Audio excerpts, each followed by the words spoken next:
Good morning students. परसों हमने किया था इंटरनल इन्वायरमेंट, आज हम करेंगे एक्सटर्नल इन्वायरमेंट। तो बिजनेस इन्वायरमेंट में दो इन्वायरमेंट होते हैं, इंटरनल और एक्सटर्नल इन्वायरमेंट। आगे एक्सटर्नल इन्वायरमेंट के टू टाइप्स हैं, one is micro environment, other is macro environment. Micro environment consists of actors in the company, immediate environment that affects the performance of the company. Macro environment consists of larger societal forces that affect all the actors in company. Micros environment, तो micro environment में वो लोग आते हैं जो company में help करते हैं, जैसे परफॉर्मेंस में, जैसे सप्लायर्स हो गए, कस्टमर्स हो गए। मैक्रो में आएगा जैसे टेक्नोलॉजिकल इन्वायरमेंट, पॉलिटिकल इन्वायरमेंट, ये सब चीज़ें। तो micro environment also known as task environment and operating environment includes the supplier, marketing intermediaries, competitors, customers, public.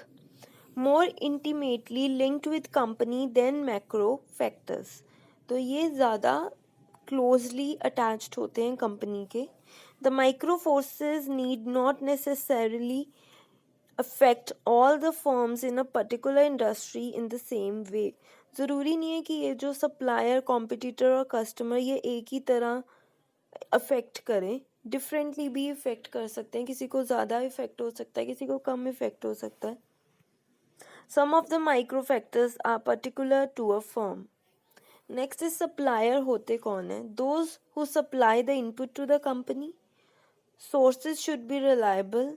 ठीक है, reliable means नज़दीक हो, ठीक हो, प्योर हो। Uncertainty regarding the supply or other supply constraint compel companies to maintain high inventory, causing cost increases. At times क्या होता है, पीछे से सप्लाई नहीं हो पाता प्रोडक्ट, तो क्या है, कंपनीज जो हैं वो अपना ज़्यादा इन्वेंट्री रखती है। ठीक है जी। Very risky to depend on a single supplier. बहुत रिस्की होता है आप एक ही प्रोडक्ट के लिए एक ही सिंगल सप्लायर पे डिपेंडेंट हो, तो आप डिफरेंट डिफरेंट सप्लायर्स का भी साथ ले सकते हो। The purchasing department should market itself to supplier to obtain favorable treatment during the period of shortages. It means कि जब शॉर्टेज होती है किसी भी प्रोडक्ट की, तो उन्हें जो कंपनी है उसको अपने आप को ऐसे मार्केट करना चाहिए कि जो सप्लायर है वो सबसे पहले इनपुट आपको दे। Next is customer. Major task of business is to create and sustain customer. Customer is the king of market, ये हमें सबको पता है कि अगर कस्टमर प्रोडक्ट खरीदेगा तभी हमें प्रॉफिट होगा, तभी हम सरवाइव कर पाएंगे बिजनेस में। तो सबसे पहले क्या है कि हमें ज़्यादा कस्टमर क्रिएट करना है, फिर उन कस्टमर्स को रिटेन करना है, सस्टेन भी करना है। Different category of consumer are individual, हाउस होल्ड, industry and other commercial establishment, government and other institution.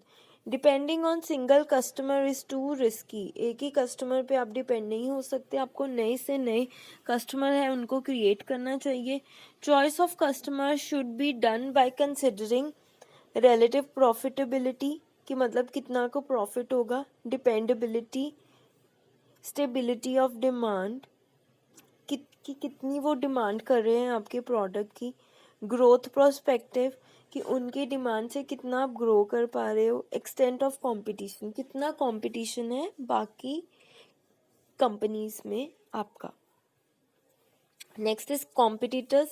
A firm competitor include not only the other firm which market the same or similar product but also those who compete for the income of the consumer.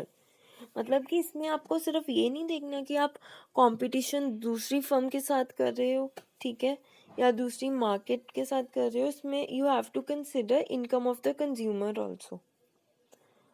First is desire competition, generic competition, product form competition, brand competition. ठीक है। Dzire competition is जो आप खुद चाहते हो कि हाँ ये कंपटीशन हो। Next is generic. Generic means जो खुद ही हो जाता है, लाइक आप क्वालिटी वगैरह में जब चेंजेस आते हैं तब।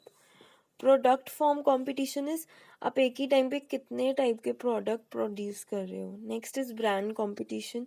ये आपको पता है कि ब्रांड की जिस अकॉर्डिंग से रेटिंग है उसके अकॉर्डिंग आपका कंपटीशन सब होता है। नेक्स्ट इज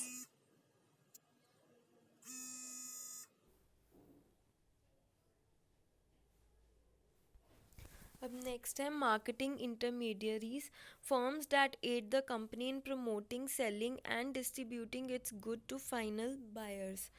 तो ये एज अ लिंक क्रिएट करते हैं किसी प्रोडक्ट को प्रमोट करने में, उसको सेल करने में या डिस्ट्रीब्यूट करने में। It includes the middle man and merchant who help who help the company find customer or close sales with them. Physical distribution firm which assist the company in stocking and moving goods from their origin to their destinations. ठीक है, कि कैसे जो आपका supply है या जो आपने सेल करना है वो कैसे एक जगह से दूसरी जगह जाएगा। Marketing service and agencies which assist the company in targeting and promoting it's product. जब आपने प्रोडक्ट को प्रमोट करना है तो ये उसमें भी हेल्प करते हैं, एडवर्टाइजमेंट वगैरह में। Financial intermediaries which finance marketing activities and ensure business risk. इसमें क्या आएगा कि ये जो हम लोन वगैरह लेते हैं, कोई हम नया बिजनेस स्टार्ट करना चाहते हैं, कोई प्रोडक्ट शुरू करना चाहते हैं, तो उसमें फाइनेंशियल इंटरमीडियरीज हेल्प करती हैं। Next is vital link between the company and the final consumer. तो ये एक तरह का लिंक क्रिएट करते हैं कंपनी और फाइनल कंज्यूमर के बीच में। Next is public. Any group that has an actual or potential interest or impact on organization ability to achieve its interest. Example, media public, citizen action publics, local publics. ये क्या हो सकता है, जैसे group of people जो हैं जिनका interest है किसी चीज़ में, उनको हम इन्वॉल्व करते हैं। Media attack on any company can influence the government decision after affecting the company. तो जब भी मीडिया अटैक करती है कंपनी पे तो क्या होता है, पब्लिक जो है वो इन्फ्लुएंस हो जाती है जो गवर्नमेंट डिसाइड करती है। Environmental pollution is an issue often taken up by number of local publics. जैसे कोई इंडस्ट्री है, वहाँ से बहुत सारा पोल्यूशन हो रहा है, तो जो आसपास के लोग होते हैं, लोकल पब्लिक, वो कंप्लेंट कर देते हैं। Public are not always threat to the business. ये हमेशा एज अ थ्रेट नहीं होते, ये हेल्पफुल भी होती है public. Fruitful cooperation between a company and the local public may be establish for the mutual benefit. तो कोऑपरेशन होनी चाहिए कंपनी और पब्लिक के बीच में सो दैट बेनिफिट हो सके। तो आई होप आपको ये इतना टॉपिक क्लियर होगा। If there is any doubt just let me no.